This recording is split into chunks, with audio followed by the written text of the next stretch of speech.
오늘 이 시간에 함께 보실 하나님의 말씀은 구약성경 신명기 2장 1절에서 3절의 말씀입니다.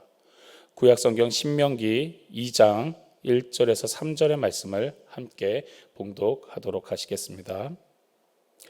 우리가 방향을 돌려 야훼께서 내게 명령하신 대로 홍해길로 광야에 들어가서 여러 날 동안 세일산을 두루 다녔더니 야훼께서 내게 말씀하여 이르시되 너희가 이 산을 두루 다닌 지 오래니 돌이켜 북으로 나아가라. 아멘.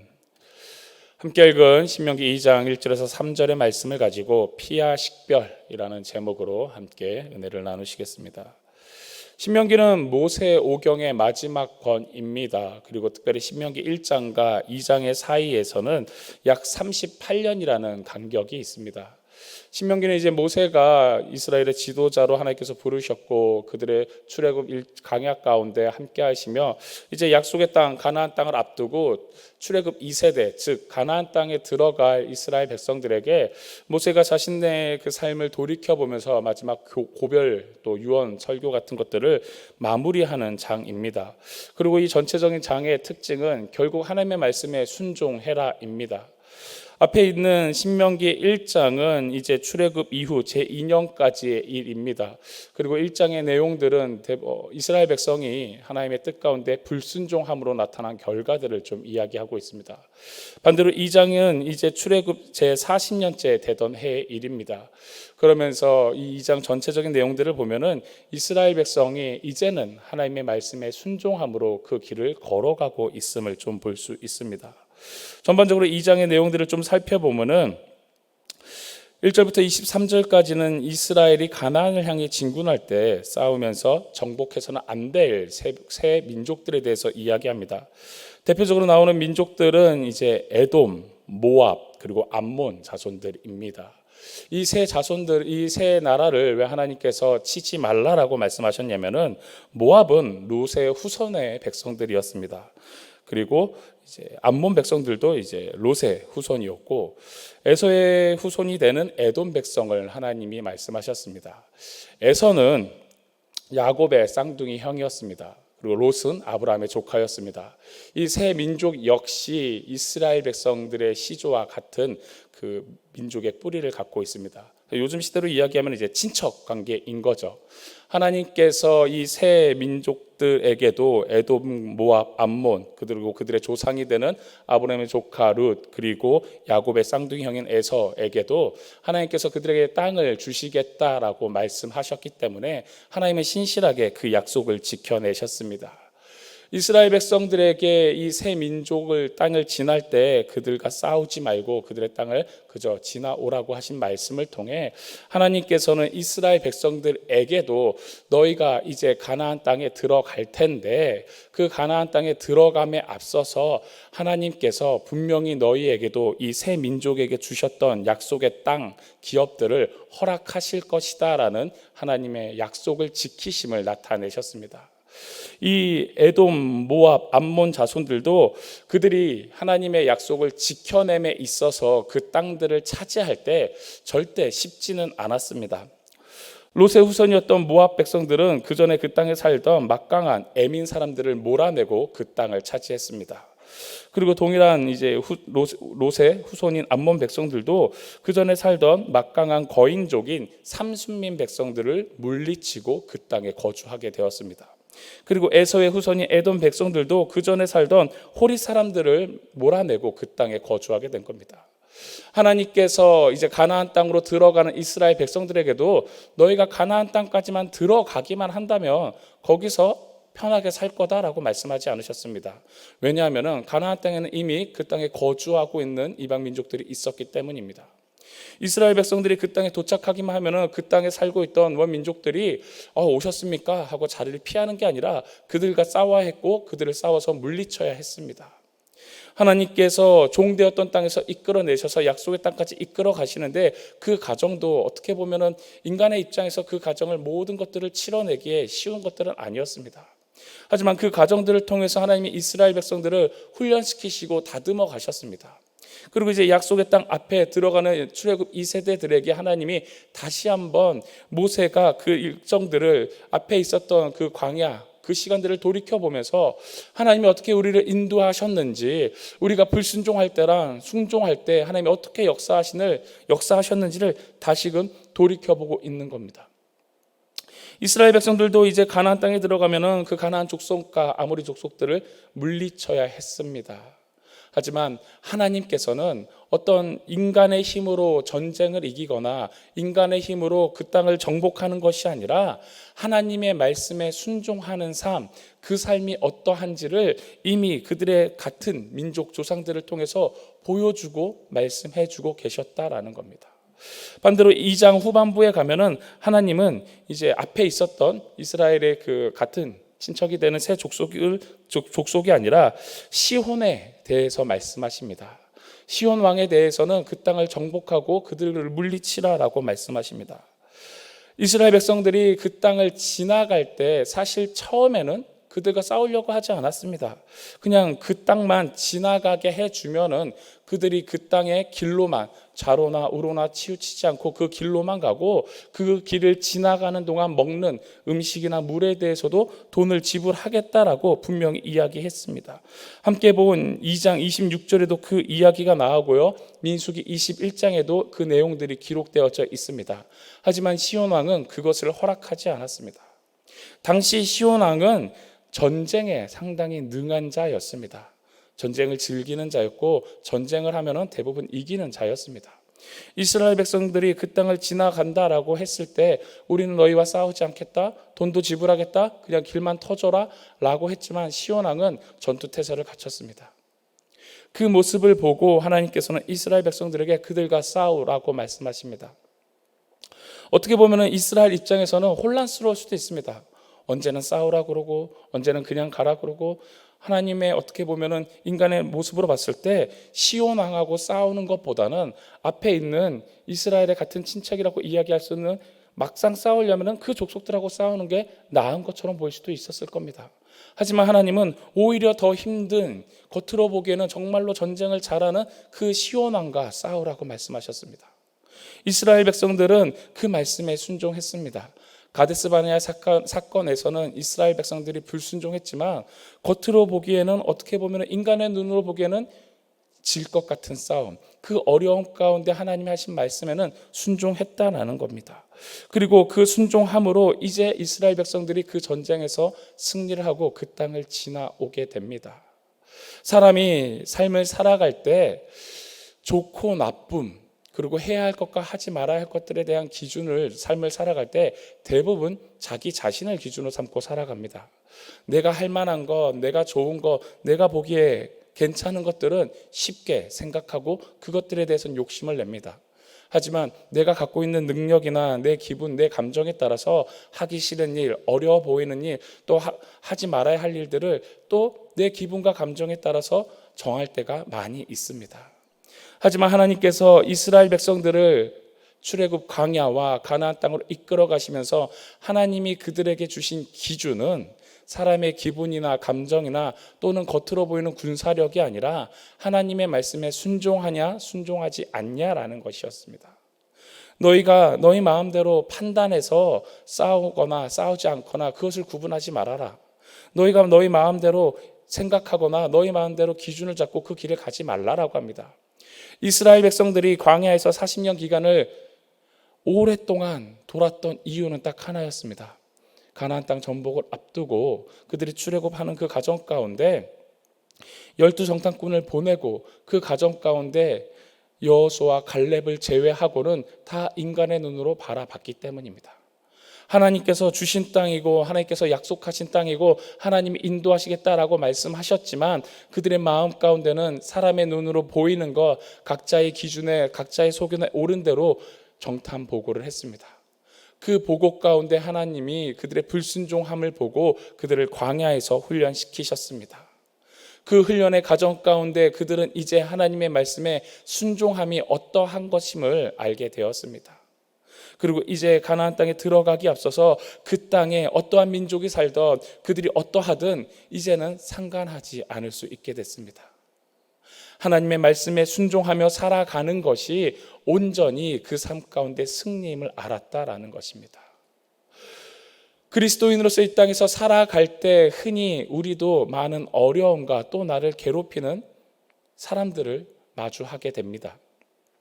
하지만 그 모든 상황과 또 내가 마주하는 그 사람들을 나의 기준으로 좋고 나쁨을 판단한다면 그건 역시 하나님 앞에서는 죄가 됩니다.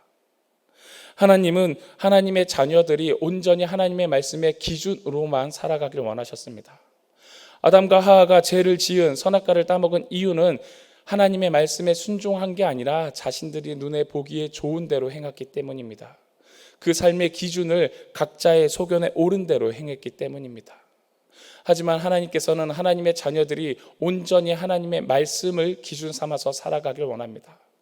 그러면은 우리가 그리스도인으로서 오늘 하루를 살아갈 때 잊지 말아야 할 것이 있습니다. 우리가 삶을 살아갈 때 어떤 기준을 갖고 살아가냐라는 겁니다. 우리가 단 하루를 살아도 하나님의 말씀을 기준 삼고 그 말씀에 순종함으로 살아내야 한다라는 거죠. 성경에서는 그리스도인들이 늘 평안하고 행복하고 그저 쉽게 살아간다라고 이야기하지 않습니다. 분명히 우리에게는 영적 전쟁이 있고 사단이 우리를 삼키려고 늘 우리를 주목하고 있다라고 이야기를 합니다. 우리가 삶을 살아갈 때 하나님의 말씀의 기준대로 살아가냐 아니면 내 혈기와 내 뜻과 내 의지대로 살아가냐, 그 차이는 결국 우리가 사람을 대할 때, 이웃을 대할 때, 또 오늘 내가 하루를 살아갈 때 누구의 손에 잡혀 살아가냐, 그것을 나타낼 수 있다라는 겁니다. 하나님의 말씀에 베드로전서 5장 8절에서 9절을 보면요, 근신하라 깨어라 너희 대적 마귀가 우는 자같이 두루 다니며 삼킬 자를 찾나니 라고 8절에 이야기하고 9절에 너희는 믿음을 굳게 하여 그를 대적하라 이는 세상에 있는 너희 형제들도 동일한 고난을 당하는 줄 알미라 라고 말씀하십니다. 늘 마귀는 우리를 삼키려고 합니다. 그리고 마귀도 사람을 통해 역사합니다. 하루를 삶을 살아갈 때 내가 만나는 사람들, 내가 갖는 감정들, 그 모든 것들을 통해 우리를 무너뜨리려고 합니다. 제가 하루를 마치고 집에 돌아가면 아내랑 이런저런 이야기를 합니다. 그럼 아내가 일상이 비슷하겠지만 그때 그 아내가 갖는 감정들이 좀 다릅니다. 오늘은 내가 애들한테 짜증을 많이 냈다, 화를 많이 냈다, 너무 힘들었다. 또 어떤 날은 오늘은 화를 많이 내지 않았다, 참을 수 있었다. 우리가 순간순간 부모가 자녀를 대함에 있어서도 늘 감정이 요동친다라는 거죠.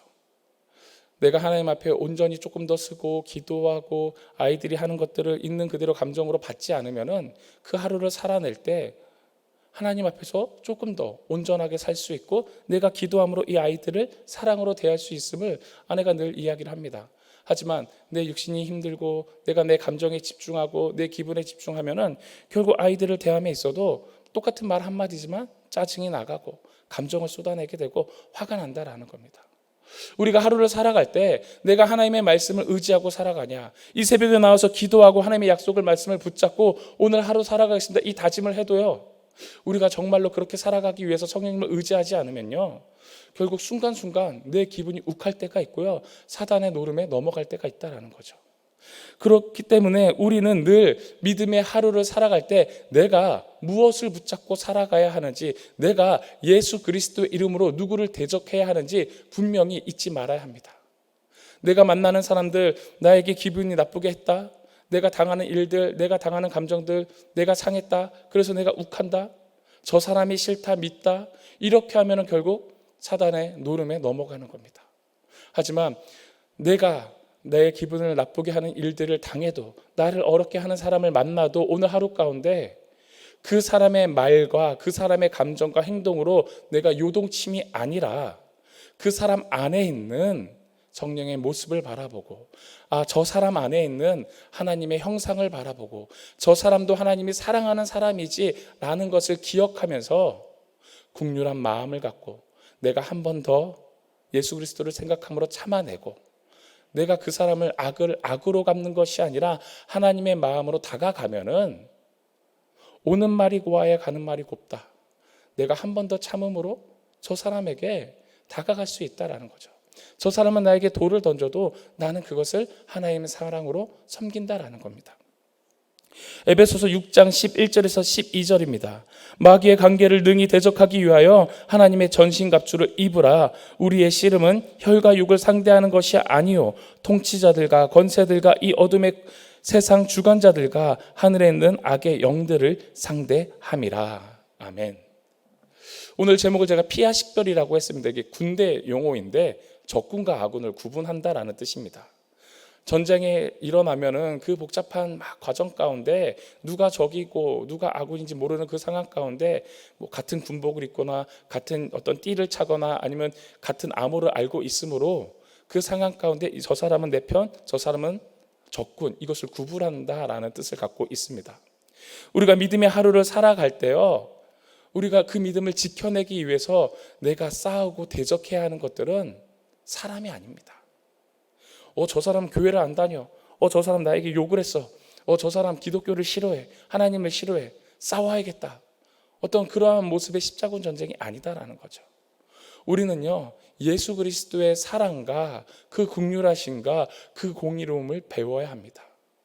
우리가 오늘 하루를 살아갈 때 대적해야 하는 것들은 분명히 사단의 마귀의 그 모든 관계들을 예수 그리스도의 이름으로 선포하고 물리치는 겁니다.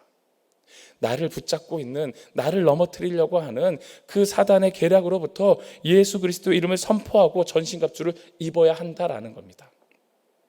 분명히 주님께서 십자가에 달리시고 부활하심으로 우리는 승리를 얻었습니다. 우리는 그 승리의 약속을 붙잡고 나아가야 됩니다. 세계 2차 대전이 일어났을 때 D-Day가 있었습니다. 흔히 말하는 노르망디 상륙 작전이라고 하는 그 작전이 D-Day였습니다. 그런데 모든 전쟁이 끝나는 그 빅토리 데이, V-Day는 그 D-Day, 노르망디 상륙 작전 이후로 약 2년 정도의 시간이 흐릅니다.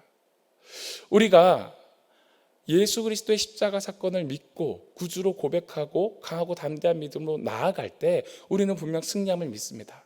하지만 우리가 기억해야 할 것은 우리는 천국문 앞에 가는 그날까지 이 땅 가운데 살면서 영적인 전쟁이 끊이지 않는 삶을 살아냅니다. 이미 이루어내신 그 승리 가운데 이제는 전세가 뒤집혔고 이제는 우리가 물러서지 않을 수 있습니다. 그러나 그 모든 것 가운데 승리를 허락하시는 것, 그리고 그 모든 것 가운데 우리가 승리할 수 있는 방법은 하나님의 말씀에 순종함으로 나아가는 겁니다. 모세는 결국 약속의 땅에 들어가지 못했습니다. 하지만 그는 불평불만하거나 하나님 이러려면 왜 나 썼어요 이러지 않고 결국 모든 것들이 하나님의 은혜였음을 고백합니다. 온갖 고생을 하고 그 힘든 가운데 그 나이 많은 상태에서 하나님의 부르심에 순종하고 이스라엘 백성들을 끌고 왔는데 약속의 땅에 들어가지 못했습니다. 하지만 모세 오경을 마무리하는 이 신명기에서 모세의 고백은 야 너희 고생해봤자 하나님이 약속 안 들어준다. 고생해봤자 약속의 땅 나 봐라 못 들어가지 않냐. 이런 게 아니라 봐라 하나님의 은혜이지 않냐. 봐라 우리가 순종했을 때 하나님의 약속과 언약을 지켰을 때 어찌했냐를 봐라. 불순종했을 때 일어났던 결과들이 어떤 거였는지 너희 꼭 기억해라. 이제 약속의 땅에 들어갈 텐데 우리가 어떻게 해야 할지 너희가 2세대로서 우리 1세대는 다 죽고 이제 너희가 들어가는데 절대 하나님의 말씀 잊지 말라. 이것을 끊임없이 이야기하고 있습니다. 오늘 하루를 살아갈 때 우리는 무엇과 싸워야 하는지 또 순종과 불순종의 결과가 성경에서 어떻게 말하고 있는지 오늘 내가 하루를 살아갈 때 하나님의 말씀에 어떻게 반응해야 하는지 잊지 마십시오. 하나님께서 하나님의 말씀에 순종하는 자들 그 삶을 통해서 역사하시고 성령과 동행하게 하시고 주님께서 함께 하십니다. 그리고 그 순종함으로 우리가 얻을 수 있는 것, 깨달을 수 있는 것, 역시 하나님의 은혜이구나. 내가 내 힘으로 하는 거 아니고 내가 내 힘으로 판단하는 거 아니고 내가 내 힘으로 싸우는 거 아니고 하나님의 말씀에 순종했을 때 결국 모든 것이 은혜이구나. 감사의 열매를 맺는구나. 불순종할 때 얼마나 하나님의 마음이 아프셨을지, 불순종할 때 내 삶에 나타나는 그 결과가 하나님께서 너 한번 혼나봐라가 아니라 얼마나 내가 불순종함으로 나보다 하나님이 더 아프실지, 그러한 것들을 우리가 기억하면서 오늘 하루 살아갈 때 하나님 내가 하나님의 말씀에 순종하길 원합니다. 하나님, 내가 내 힘과 내 뜻, 내 눈에 보이는 것대로 판단하고 누구와 다투고 내 혈기를 드러내는 게 아니라 한 번 더 참게 해 주십시오. 예수님의 그 십자가 사랑과 은혜를 기억하면서 내가 한 번 더 나아가게 하여 주시옵소서.